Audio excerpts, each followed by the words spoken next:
Нэвтрүүлгийн ивент тэгж таны эрүүлийн төлөө Монгол Мед нэгдсэн эмнэлэг. За сайхан амарцгаж байна үзэгчдээ. Эрүүл амьдрал нэвтрүүлэх маань энэ удаагийнхаа дугаарыг үзэж танд хүргэх гэж байна. Өнөөдөр таны эрүүл мэндэд зориулж байгаа хөрөнгө оруулалт ирээдүйн амжилтыг бүтээнэ. Эрүүл амьдрал нэвтрүүлгийн ивент тэтгэгчээр Монгол Мед нэгдсэн эмнэлэг үйлчилж та бидний эрүүл мэндийн төлөө үйлчилж байгаа юм шүү. Ингээд бид өнөөдөр студидтэй сэргээн засалж эмч инх цэцгийг орж ирүүлээд байна. Танд өглөөний мэнд хүргэе. Сайн байна уу, өглөөний мэнд. За баярлалаа. Тэгэхээр сэргээн засалж эмчтэй би өнөөдөр үе мөчний өвчин гэж яг ямар өвчин, тэрнээс яаж сэргийлдэг, яаж эмчилдэг гэдэг тухай ярих гэж байна. Тэгэхээр ер нь яг үе мөчний өвчин гэж ямар өвчнийг хэлдэг юм бэ эмчээ? Ер нь бол үе мөч гэдэг маань өөрөө яс булчин хооронд холбож идэг холбоос нэгэсэндээ машинаар ярих юм бол жирийг ирцэн юм байгаа.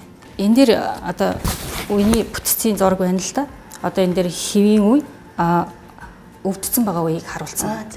Тэгэхээр ер нь бол энэ хоёр ясыг хооронд нь холбож байгаа нэгсэндээ жирэг ирцэн гэсэн үг. Үе маань. Үений маань бол 70% нь бол ус буюу чиглэг байдал. Энд нь болохоор глюкозамин, хондроитын сульфат, гиалурны хүчил гих мэтчлэн үений тэжээлүүд оршдог. Насжилт явагдаад ирэхээр энэ биед нийлэгддэг тэжээлүүд маань өөрөө 45-аас дээш наснд багасаад ирдэг. Үе гэдэг маань өөрөө ясыг хооронд нь ерөнхийдөө холбож идэг холбоос юм байгаа юм. Нэгсэндээ хоёр ясны хооронд оршиж чаддаг жирэг мөгөөрс. Нэгсэндээ машинаар ярих юм бол жирэг ирзэн гэж хэлж болно, тийм ээ. Энэ маань өөрөө бол яг вэхээр 70-аас 80% нь болохоор ус агуулж идэг ийм эрхтэй. Тэгэхээр яг вэхээр ер нь бол 40-оос дээш наснд бодис солилцоо маань удаашраад ирэхээр үеийн дагуулгад усны хэмжээ өөрөө багасаад ирдэг. Тэгэхээр энэ өвчин маань өөрөө юу гэхээр нэгдүгürt насжилттай холбоотой болж тарах нь шүү дээ. Энэ дээр бол өвдсөн байгаа үений зураг байна. Энэ маань өөрийнхөө ус чигээ алдаад эхлэхээр энэ жирэг ирзээ маань шалчигаа ингээд хоорондоо үрэлт үсээд энээс болоод бол үе мөчний мөгөөрсний гэмтлүүд үсч эхэлдэг. Тэгэхээр үе мөчний өвчнийг ерөөсөө насжилттай холбоотой гэж ойлгож болох юм уу? Залуучуудаас үе мөч өвдөд байна гэж ярьдаг нь ямар учиртай байдаг юм бол? За тэгэхээр үе мөчний өвчин үүсэх бол риск хүчин зүйлүүд бол нэлээд байдаг. Энэ зурган дээр харж байхад нэгдүгürt бол хөдөлгөөний дутагдал. Тэгэхээр өөрийн чинь хэлдгээр бол залуучууд өвдөд байна гэдэг нь юутай холбоотой вэ гэхээр хөдөлгөөний дутагдaltaй холбоотойгоор өвдөх магадaltaй гэсэн. Хоёрдугаарт нь бол энэ хөдөлгөөний дутагтад ирэхээр жингийн илүүдэл үүсэж ирж байгаа. Сүүлийн үед бол тархалт нэлээ их хэссэн байгаа шүү дээ. Тэгэхээр энэ маань өөрөө яах вэ гэхээр жин илүү болоод ирэхээр үеийн очих ачаал нэмэгдээд ирдэг. Ингэснээр үе мөчний өвчин үүсэх магадлалыг илүү нэмжидэг. Дээр нь болохоор янз бүрийн гэмтлүүд орж идэг. Энэ маань бол спортын ангаах ухаанд бол нэлээд их тохиолддог, спортын практик их тохиолддог. Эдгээр хүчин зүйлүүд маань өөрөө үе мөчний өвчнийг үүсгэхэд нөлөөлдөг хүчин зүйлүүд байх нэ. Ер нь үе мөчний өвчнөөс сэргийлэхийн тулд би нэгдүгээр тас шингэнэ их нөхж явах хэрэгтэй юм болов уу гэд ойлголоо таны ярианаас. Дээрээс нь бас хөдөлгөөн байд юм уу, жингийн илүүдэл ийм өөр ер нь яаж сэргийлэх хэрэгтэй байдаг вэ? Үе мөчний өвчнөөс сэргийлэхэд бол хамгийн энгийн асуудал бол усны хэрэглээ. Усыг бол өдөрт өдөр уугаад үдээс хойшлуулаад бага хэмжээгээр уух хэрэгтэй. Хоолны хэрэглээ маань өөрчлөгдсөнтэй холбоотойгоор яах вэ гэхээр хүмүүсийн биед нийлэгч тэр хэрэгтэй байгаа амин нэмүүдээ авч чадахгүй буруу бололт үүсч эхэлсэн. Хэтэрхий их тархалт энтэй холбоотойгоор бас жингийн илүүдэл үүссэн. Ийм байдал маань өөрөө яах вэ гэхээр явсаар хөдөлгөөний дутагдал бас дээр нэмэгдэж байгаа. Эднэр маань өөрөө мөчний өвчнийг үүсгээд мөн залуужуулаад байгаа хандлагатай болсон. Үе мөчний өвчин ингээд хүндрээд явсан тохиолдолд ер нь юунд хүрдэг вэ? Бүр эцсийн мөчтэй бол мэдслийн эмчилгээний дэлгүүрэндээ. За үе мөчний өвчин эхний шатн дээрээ байдаг юм уу? Ингээд үүсэж байгаа хүмүүс маань ер нь ямар эмчилгээ хийх хэрэгтэй байд юм бол? Урьдчилан сэргээлээ цааш нь тэрийг даймжруулахгүй байх. Энэ тал дээр л анхаарах хэрэгтэй. Гол нь. Өнөөдөр бол би та бүхэнд аппарат авчирсан байж байгаа. За энэ хүн маань бол хүзүү нөхшдөг гэсэн завиртай. Ийм завиртай хүн байна л да. Энэ хүн дээр бол бүгдээрээ хондроксид тосоор гэрийн нөхцөлд яаж эмчилгээ хийх вэ гэдэг зүйлээ. Энэ хондроксид гэдэг тосыг миний их хүртэл ингээд нуруу хүзүү хөшөөл яваад байдаг. Гэтэл би энэ тосыг бол мэдэхгүй байхгүй юу? Тэгэл гэртээ очиод хүүхдэрээ бариулдаг ч юм уу тэгээд яваад байдаг. Гэтэл энэ тосыг бол одоо эми сангаас аваад ч гэдэм үү ингээд түрхэхэд өвчин намдаагаал бас зовөр арилгаад явах уу. Тэг энэ тос маань өөрөө өрөвсөл дарах, өвчин намдаах, тэгээ мөгөөр сэдийг нөхөн төлжүүлэх үйлдэлтэй ийм тос юм байгаа. Одоо энэ хүн бол ерөнхийдөө энэ хүзүүн хүчдэг. Булчин чангарсан гэсэн зорилттой учраас хэдүүлийн энэ дэр бол эмчилгээ хийж үзүүлэх. Та бол энэ хүн дээр сая тос түрхэж байгаад одоо аппаратаа залгах чинь аппаратгүй гэрийн нөхцөл зүгээр тосоо түрхээд байвал болох юм уу? Аппаратгүй нөхцөлд бол одоо тосоо түрхээд массаж хийгээд тэгээд дээр нь бол бүлийн жин тавьж болно. Тосныхоо үйлдэлийг нэмэхийн тулд яа тэр бүлийн жин тавиад тэгэхээр арьс чи өөрөө халуун юм тэлнэ штэ. Тэгээд ирэхээр тос маань өөрөө цаашаагаа нэвчиж орох нь илүү идэг. Энэ аппарат болохоор өөрөө массаж хийдэг, бас жоохон халалт үзүүлдэг ийм аппарат байна уу? Энэ өөрөө булчин сулладаг. Тэгээд ерөнхийдөө массажны үйлдэлтэй. Хоёр талдаа жимэлж. Тий. Тэгэхээр энэ тосыг бол гэрийн нөхцөл заавал аппаратаар биш, аппаратгүй нөхцөл болохоор яаж хэрэглэх вэ?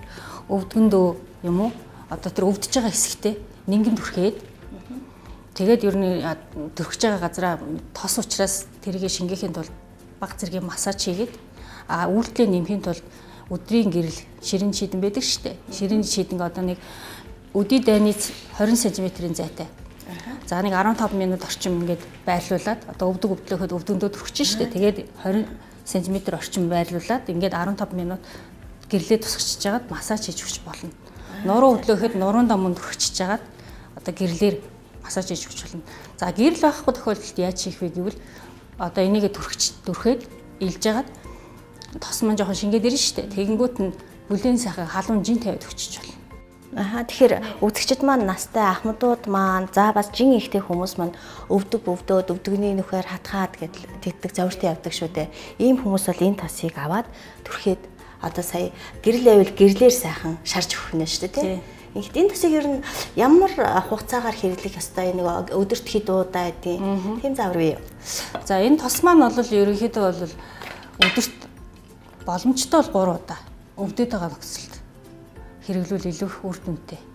3 удаа хэрэглэхдээ нэг удаад бол 15-аас 20 минутаар хэрэглэх нь шүү дээ. Тэгэх юм бол илүү эмчилгээний хугацаа гэж байгаа. Энэ бас өөрөө ерөнхийдөө эмчилгээний ч зорилттой, урьдчилан сэргийлэгч зорилттой. За тэгвэл минийх зөвөр хөшдөг мөртлөнөө одоо өвчин болоогүй байж болно тийм ээ. Зөвхөн одоо юу хөзөөвшдөг, нуруу жоохон чихэлдэг. Тэгээд зураг ахуулаад шинжилгээ хийлгээр өөрчлөлт байхгүй. Энэ тохиолдолд бол яах вэ гэхээр нэг сар хагас тосоод өрхөд эмчилгээ хийгээд явах боломжтой. Өвдсөн байна тийм үү? Одоо ерөнхийдөө бол үе маань өвдсөн, нуруунд маань яс ургацсан гэдэг тохиолдолд бол 3 сараас 6 сар хэрэглүүл тогтмол хэрэглүүл үр дүнтэй тийм. Тэгэхээр одоо эдгээр мэдээж хэрэг үе мөчөнд л бас хэрэгтэй тос мааснууд ах шиг байна. Та нэг бүршин тайлбарлаад өгөх үү? Тийм. За энэ диклавит гэдэг гээл байна. Энэ гээл бол яг хөөр өрөвсөл дараад өвчин намдах үйлдэлтэй. Тэгэхээр их өвдсөн байгаа тохиолдолд ялангуяа бид нуруу их өвдөхөр хөдөлж чаддаггүй шүү дээ. Тэр үед яг хөөр энэ гэлийг түрхэж болно. Нэгсэндээ энэ маань өөрөө өвчин дарах үйлдэлтэй байх нэ. Энэ гелийг бол шулуун хэцээр одоо энэ диклавит бол энэ дээр лаа хэлбэрээр хийж байна. За. Тэр орой унтахтаа шулуун хэцээрээ хийчих гэсэн. Бүр их өвдөд байв гэсэн үг тийм. Өвдөд байгаа үед өвчин намдах зорилгоор хийх нь шүү дээ. Тэгэхээр энэ гел бол ямар үйлдэлтэй юм гэхээр одоо их яаруу ажилтаа тий одоо цаг хугацаанд давчуу ажилтаа хүмүүс байдаг шүү дээ. Хүзүүн зөвшдөг. Бид нар чи хөдөө явах зугаалгаар явах мах үед чи олон цагаар машин бариа явахаар хүзүүх хөшдөг тийм. Тэр үед ч гэдэг юм уу энэ гелийг бол нингэн түрхээд өгч. Нөгөө булчин чангарсан хэсгүүдтэй. Энэ маань нингэн түрхээд пилонк үсгчдэг баг. Тэгээд тэр маань үйлдэлээ 24 цагаараа барьж идэг. Тэгэхээр өдөрт нэг удаа хэрэглээд байж бас болно. За энэ таблеткийн хэлбэртэй хондроксид байна. Энэ ороод ирсэн байна. Энэ маань өөрөө яадаг юм гэхээр энэ дан хондроксид юм аа. Хондроктын сульфат гэдэг одоо мөөрсний найрлагатай мөөрсийг хижээдэг бодис байгаа. Дангаараа. Энэ маань бол бусад одоо гадуур зарагдаж байгаа үе мөчний бэлтгэлүүд байна л да. Тэрнээс хэд хэдэн давуу талтай юм билээ. Би эдрийг найрлаганд нь байхыг нь уншиж үзсэн л дээ. Нэгдүгürt бол сахарын өвчтөй хүмүүс сүүлийн үед ихссэн. Ягаад тэгэхээр жингийн илүүдэлтэй үе мөч өвддөг мөртлөө сахартай. Тэгэхээр тэр хүмүүсийн цусан дах сахарын хэмжээ өндөр байдаг учраас глюкоз амины бэлтгэл гэдэг одоо энэ үе мөчний найрлаганд байдаг ими одоо нэг хэлбэр л дээ. Тэгэхээр тэрнийг хэрэгжилж болтгоо. Яа тэр цусндаа сахар ихсдэг учраас тэрийг хэрэгжилж болтгоо. Тэгэхээр энэ хондроксид гэдэг энэ таблет маань өөрөө яг дан хондротын сульфаттай учраас цусндаа сахарын хэмжээг нэмдэг. Тийм учраас диабеттэй хүмүүс хэрэглэхэд боломжтой. Хоёрдугаарт нь цэвэршилтийн насны эмэгтэйчүүд байдаг тийм ээ. Эдгээр маань бол цэвэршээд ирэхээр мөөгшний хатвар буюу ясны ургалт ихсдэг. Одоо юу гэдэг нь өндөвчний үйл ажиллагааны алдагдал явагдаад өндөвчний үйл ажиллагаа багасаад ирэхээр одоо нэгсэндээ шигшил өгдөг. Одоо арьс, үс, хумс, үений шингэний чигшлүүд багасчдаг муу ялгаад. Тэгээд ирэхээр тэр хүмүүс дааврын бэлтгэлүүд ууж хэрэгжилж эхэлдэг шүү дээ. Тэгэхээр жин нэмэгдэх хандлагатай байдаг. Тэгэхээр энэ хондротын сульфат маань өөрөө болохоор дан хондротын сульфат гэж би түрүү ярьсан учраас цусндаа сахарын хэмжээ нэмдэг учраас жинг бас нэмэхгүй. Тэгэхээр жингээ барих сонирхолтой мөртлөө үе мөчөө хамгаалах сонирхолтой хүмүүсийг л бас энийг хэрэгжилж болно. Тэгэхээр хэмжээ аппаратны маань хугацаа болчих шиг боллоо тий. За энэ электрод авлаа. Одоо ингээ харахаар бол улаацсан байна. Тийм байна. Тий энэ улаацсан байгаа нь юу гэхээр нэг хэсгийн цусны эргэлт сайжраад ирж байгаа. Нэгсэндээ. Энэ маань өөрөө тэгээд дээр нь бол булчин суларцсан. Түрүү бол нэлийн чанга байсан. Одоо бол ингээ суларцсан байгаа юм. Өөрт ямар мэдрэмж төрж байна? Айгүй гой хөнгөрөөд явсан шүү. Тэгэхээр бол ингээд одоо өдөртөө 2 удаа ч юм уу. За яг нэг удаа байж болно те. Нэгээс 2 удаа бол энэ эмчилгээ гэрийн цэцэлд хийж болох нэ. Тий. За баярлалаа эмчээ. Тэгэхээр эрүүл амьдрал нэвтрүүлэг маань энэ удаа сэргээн засалж эмч инх цэцэгтэй за үе мөчний өвчин түүнээс хэрхэн сэргийлэх за мөн нэгд өвдсөн бол яаж эмчлэх тухай инхүү ярилцлаа. Нэвтрүүлэг маань ингээд зөвлөгөө болонгаараа үргэлжлэн хүрнэ. Нэвтрүүлгийн ивент тэгж таны эрүүлэнхийн төлөө Монгол Мед нэгдсэн эмнэлэг.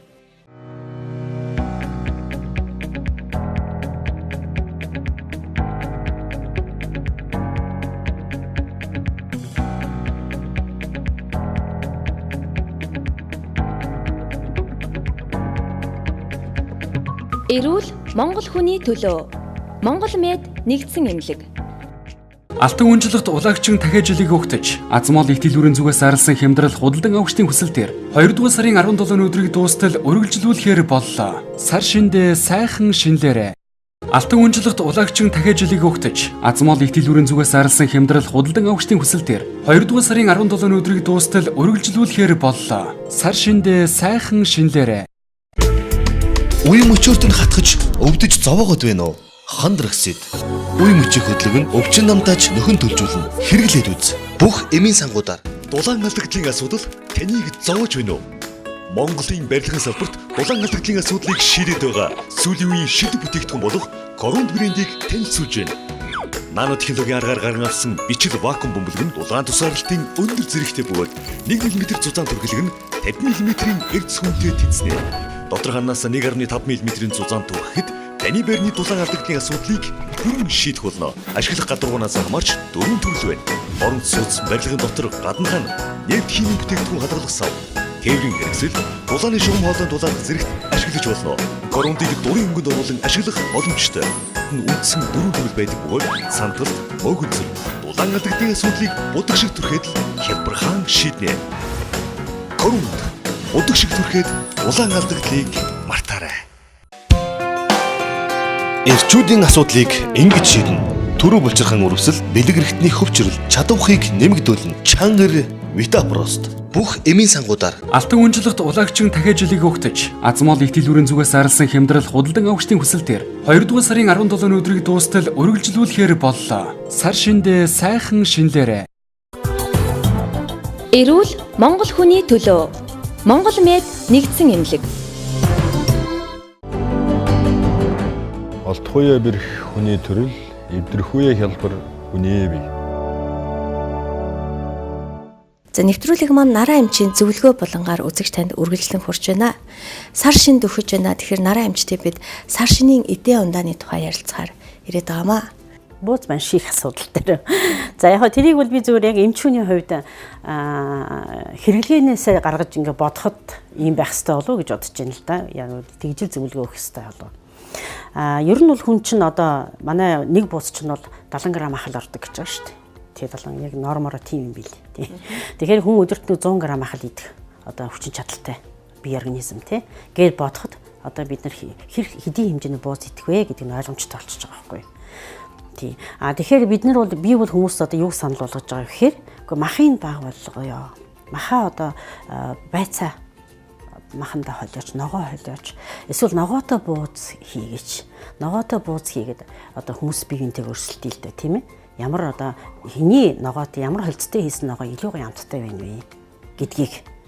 Тий. Тэрнээс одоо бас өөр бас юу хийж болох вэ гэхээр арттай хийж болно. Дан сүултээ бас бууз хийж болдог. Хийдэг хүмүүс. Тий. Ийм мэт маягаар одоо буузаа жоохон өөрчлөл яасан юм бэ? Яагаад гэвэл бид нэр баяраар бие биендээ аюу сайхан их одоо дайлж байгаа хэрнээ бие биендээ өвчөөх гээд байна гэдгийг би зөв хэлмээр санагдаад идэв. Хооллолтоос болж эрүүл мэндийн асуудал байнга сөрж идэг шүү дээ. Тэгэхээр цагаан сараар бид бас айл ал хийсэл баахан бууз идэн, нийслэл салаад идэн. Үүний дараа бас мэдээж хэрэг ямар нэгэн өвчин үүсцэн тань дээр ирдэг л ах та. Тий, ер нь цагаан сарын дараа яг л одоо хоолоо идүүлчлээ, ихтүүлчлээ юм чи. Гэл яг л одоо тэр ихтүүлсэн шинж тэмдгийн яриад ороод ирдэг байхгүй. Эсвэл даралт нь ихсэн тийм ээ. Эсвэл зүрхэн өвдөн. Эсвэл одоо маш хурдан жин нэмсэн байх жишээ. Үеийн өвчтүүд сидэрдэг. Нүдний одоо хараа эрс муудна. Харуултууд ихсдэг. Би хүмүүстэй зөвлөхтэй бол та нар мэдээж айлд орсон юм чинь тэр сүйтэй цаг нь амсна. Амсаал 50. Бити одоо дуустал уу гэж ингэж зөвлөж байгаа. Буузыг бол та нар айлын буузыг хүндэтгээд нэг юм уу тий хоёрыг юм уу одоо бүр нэгийг л идэх юм би. Нэгийг л амсаа сайхан одоо сэтгэлдээ хэлээд ингээ гоё юм яриа. Нийслэл салаад үл идчих хэрэггүй. Ороод тэр брэсийг нийт тийм ээ. Өөр одоо байцсан салат байна. Бус ногоонуудын нийт. Ингээ сонголттой хүний одоо айлд орчоод юм идэхтэй бас жоо өөрөөх эрүүл мэндийг бодож сонголттой юм хэрэгжилж үзээч гэж. Тий. Сүйтэй цай та бага амсаа 50 гэлээ шүү дээ. Гэтэл бид нар чи айлаас айлд аягаар нь сүйтэй цай уудаг. Энэ ихтүүл ер нь юунд хүрэх вэ? Гэхдээ одоо сүү гэдэг чинь өөрөө тийм одоо юу гэдэг манай одоо хэллэлээр бол бадган шинжийг одоо илүү бий болгодог. Европоор хэлэх юм бол одоо хүчлийг сааруулна хотоодны тийм ээ. Тэгэхээр ингээл аяг цай ууч 200 г сүйтэй цай ууч чинь хотоодны хүчил чинь дарагдчихжээ шүү дээ. Дарагдаад ирэхээр яах нөгөө дараа нь идэж байгаа махаа боловсруулж чадахгүй ш тоолоо боловсруулж чадахгүй.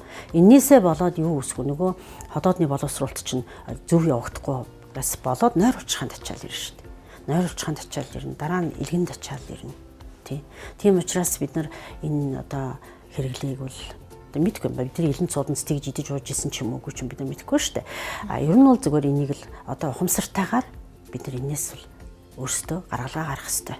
Тэг бидний бас гол хэрэглээ цагаан сарын гол ширээний маань эдээний нэг нь нийслэл салаад байгаа гэдэг шүү дээ. Нийслэл салаадыг та бол бүр битгий идэ гэж хоригдж байгаа юм байна тий. Тий, яагаад тэгэхээр нөгөө идэж байгаа юм нөгөө нийлүүлж байгаа юм чинь биш болчиход байгаа байхгүй юу? Тий? Би сая хэлсэн шүү дээ. Яаж сүү хүний ходоодны хүчлийг дарангуулад дараагийн одоо боловсруулах хэрэгтэй юмыг боловсруулж чадахгүй байх гэдгийг хэлсэн. Төмс чинь өөрөө бас юм цардуул ихтэй нойр улчхаанд ачаал өгдөг юм нүрс ус байхгүй юу? Тий. Байн хэрэглэх юм бол таргалуулдаг, бадган үсгдэг. Тий. Тэгээ тэрий чинь шүү майонезаар олчиж штэ. Майонез ч өөрөө тэр чигээр өндөгний шар, өндөгний цагаан орцсон тий. Өндөгний шарыг боловсруулах гэж илэг 8-7 цаг ажилладаг гэж байна. 8-7 цаг. Тэгэхээр ийм их ачааллыг бид нэр өөрийнхөө эргэтэн өгöd байгаа байхгүй хүчээр хэдхэн хоногийн дотор 5-7 хоногийн дотор өгч байгаа.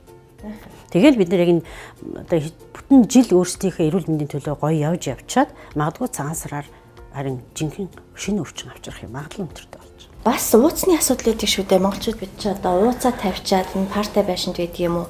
Өчнөө олон хоног хонуулаад тэгээд ил тавьчаад тэгээд нөгөөдгөөс аваад идэдэг. Энэ маань бас өвчний үүсвэр болдгоо гэж бас сонссон. Тий, ер нь монголчууд ярьдаг штэ. Үхрийн мах удах тусмаа эм. Хоньны мах удах тусмаа хор гэж ярьдаг байхгүй. Тэгэхээр бид нэр ингээл байн оруулаад гисгээгээл оруулаад тий. Тэгээ бүр цагаан сарын дараа нөгөө ууцаа одоо яах юм идэн. Ихэнх хайлууд бол халаагаал зүсээл, жигнээл, бууцтайгаа холж идээд идэг байхгүй. Энд чинь бид нар өөрсөндөө хор учруулж байна. Ерөөсөө цагаан сарын дараа хавар эхэлж байгаа учраас яг нөгөө элэг цэвэрлэх цаг эхэлнэ шүү дээ. Элэг цэвэрлэн гэдэг чинь юу гэсэн үг вэ? Элэг өөрийгөө цэвэрлж эхэлдэг. Элэг өөрөө элэгний бодис солилцоо, элэг цус дэлгэрдэг цаг байхгүй. өөрийнх нь бодис солилцоонд хамгийн ихээр итгэвчиж өвөл нөгөө хураасан бүх юмнуудаа гаргаж цэвэрлэх гэж. Өөрөөр хэлэх юм бол гол гисэд өөрийнхөө бүх зовлон муу юмыг эрг рүүгээ гаргаж хайдаг шиг одоо элэг цэвэрлэх гэж оролдог байхгүй. Тэр үед нь бид нар эсэргээрээ махаа багасгаж элгэндээ ачаал өгөхгүйгээр өөрөө физиологийнхаа журмаар өөрөө цэвэрлэх энэ цэвэрлж эрүүлчих нь болцоог нь олох хэрэгтэй. За баярлалаа эмчээ. Тэгэхээр эрүүл амьдрал нэвтрүүлэг маань зөвлөгөө болонга Наара зүү засал эмнэлэг соёлын их хэмж клиникийн профессор Наран Цэцгээс хүргэлээ. Тэгэд үзэгчтэй хэлгээд одоо яг бууз маншаа хийж эхэлж байгаа цаг энэ дээрээ бүгдөө сонголттой Нараа эмчийн зөвлөгөөг дагаад хийвэл цагаан сарын дараа бас эрүүл мэндэд хохирол учруулахгүй байх юм байна шүү гэдгийг хэлье. Ингээд эрүүл амьдрал нэвтрүүлэг маань үргэлжилж байна. Олдхуяа бэрх хүний төрөл эвдэрхүүе хялбар хүний бий.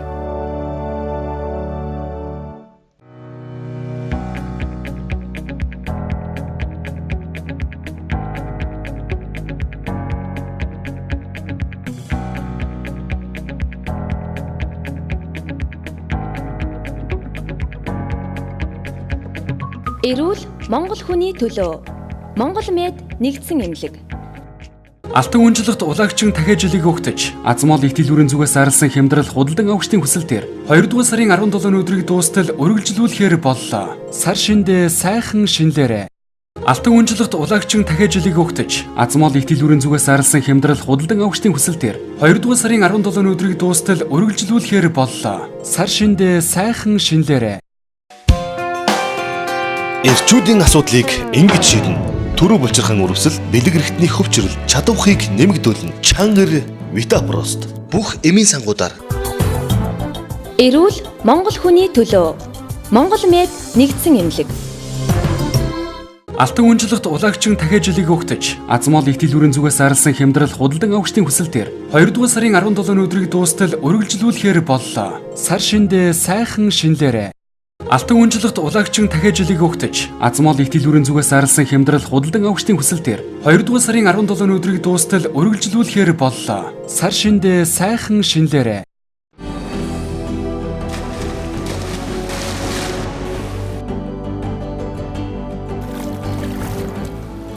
Усан цэслэр та эрүүл амьдарч чадна.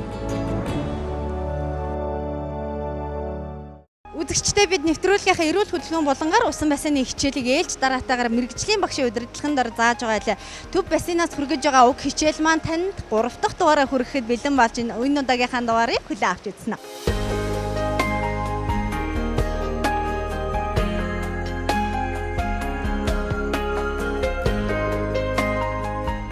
Өнөөдрийн хичээлээр бол эхний 2 хөвөх дасгал мэлхий сэлтийн хөлийн техникийг давтаад мэлхий сэлтээ амьсгалтынхаа дасгалтай хавсарч одоо тэрийг яаж хослуулж хийх вэ гэдэг дасгал хичээлийг орноо.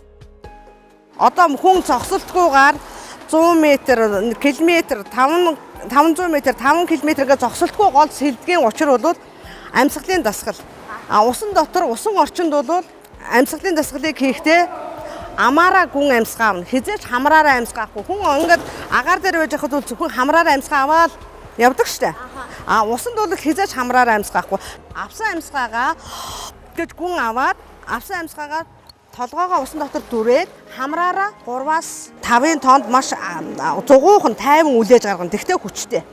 Усны ийм даралтыг давж гаргана гэдэг чинь одоо уушгинд болон одоо амьсгалын замын эргэтэнд асар их сайн бэхжүүлж өгдөг байхгүй амьсгалын замыг. За одоо хийж үзье да. За амьсгаа аваад жилээ.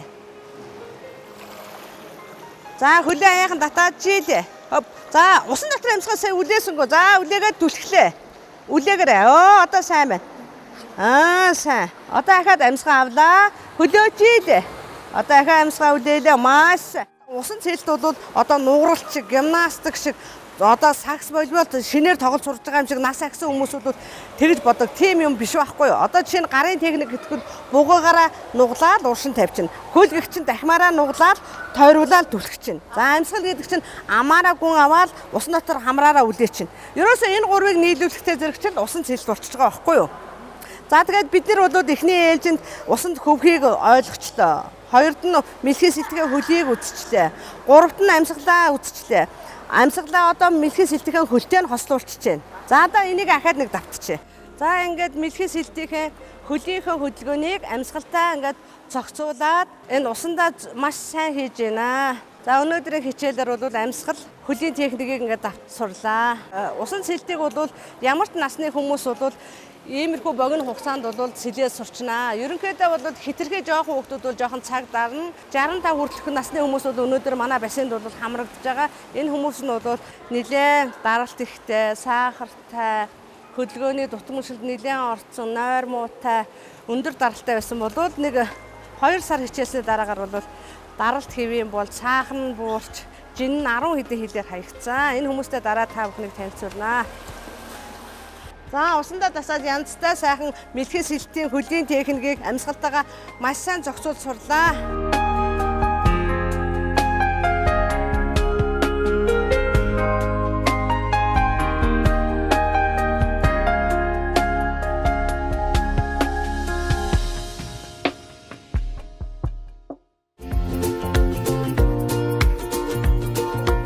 Хүний арьсны гол тулгуур үзүүлэлт бол арьсны чийг ханамж байдаг.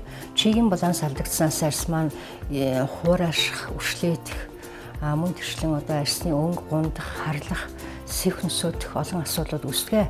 Тэгэхээр чигийг хангалттай хэмжээгээр арьсанд оруулах гол эмчилгээ маань шингэн лифтинг гэдэг эмчилгээ байгаа. Миний гарт Neuramis гэдэг лайфт гэдэг нэртэй гиалурны өшл буюу шингэн лифтинг эмчилгээний маань гол бүтээгдэхүүн байна. Энэ эмчилгээ маань манай эх орны уур амьсгал болон Монгол хүний арьсны зохицсон эмчилгээ байгаа. Уг шингэн лифтинг эмчилгээг хаврын улиралд, намрын улиралд, мөн өвлийн улиралд мөн тэрчлэн хүмүүс маань 100 аялал зугаалгад явдаг, хөдөө гадаа бүр явдаг, амарч ирээд ингээд намар болоход арьсны хуурайсан, харалсан, чийг төгсөн, өршлөөсөн юм байдаг. Тэгэхээр намрын цагт ингээ бүх үйлрэл хэрэгжилж болох нь байна. Яраа хүүхдийн арьсанд 90% ус агуулгдсан байдаг. Насанд хүрэгчд маань 70% ус агуулад нас ахын хэрээр нь усаа бол алдаж байдаг. Тэгэхээр ер нь бүх насныханд хэрэгтэй эмчилгээ байгаамаа. За шингэл лифтинг эмчилгээг бол 1997 онд Америкийн нэгдсэн улсын хүнс эмийн бүтээгдэхүүний шүүрэл авсан ийм баталгаатай юм бүтээгдэхүүн байгаа. Тэгэхээр арьсны гүнд гиалурны өршлийг шинэ ухааны үндэслэлээ хийснээр арьс маань гүнээсээ ус чигээ татгах шийдвэрийг сайжирч, арьсны галбар сайжирч, өнгөн сэргэн цайрч, жижиг хүршлээснүүд арилдаг юм аа. Арьс маань мөн буян, гэлгэр, булбрай, тунгалаг, цэвэр болно. Гиалурны өршлийг арьсны дотор тарилгын аргаар хийснээр арьс маань гүнээсээ урган түлжиж, залуу эсүүдийн тоо нэмэгдэж, эластин коллаген гэдэг арьсны гол сэргээн өсгөх гол элементүүд маань идэвхжиж ирдэг юм. Шингэн лифтинг эмчилгээг бол тийм олон тооны жижигхэн өршлөөстэй тийм арьсанд мөн тэрчлэн арьс нь чигээ алдаж, цочирч улайсан, таталтаж хорсон юм арьсанд мөн жах юм арьсанд хасран жах юм улаан хасрагтай хүмүүс идэг шүү дээ. Улаан туяатай, халихсан сулсан тэлсэн хасрын өнгөц. Тийм хүмүүст хийхэд бас арьсны улаалт нь илэрхий багасдаг. За мөн тэрчлэн гэрэл их үздэг, гадаа нөхцөлд ажилладаг мэргэжлийн хүмүүс цуны цагт гольфоор тоглох, өвлийн цагт сан чаргаар болох тийм өндөр ууланд орсны дараа арьсны чиг их мууддаг. Мөн зарим хүмүүс нөгөө юу яадаг шүү дээ, шээ суух юм уух, мөн тэрчлэн хоол сойж байгаа хүмүүст бас арьсны чиг дутгах явдал бас илбэг байдаг. Мөн цагаагаар орчин нөхцөл хүний ажил мэргэжлэхэд олон зүйлүүд насны байдал нөлөөлдөг.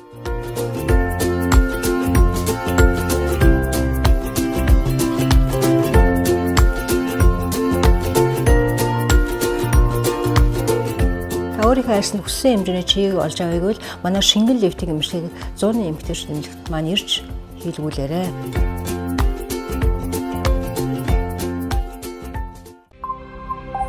Нэвтрүүлгийн ивент тэтгэгч Даны өрөөлөнхийн төлөө Монгол Мед нэгдсэн эмнэлэг.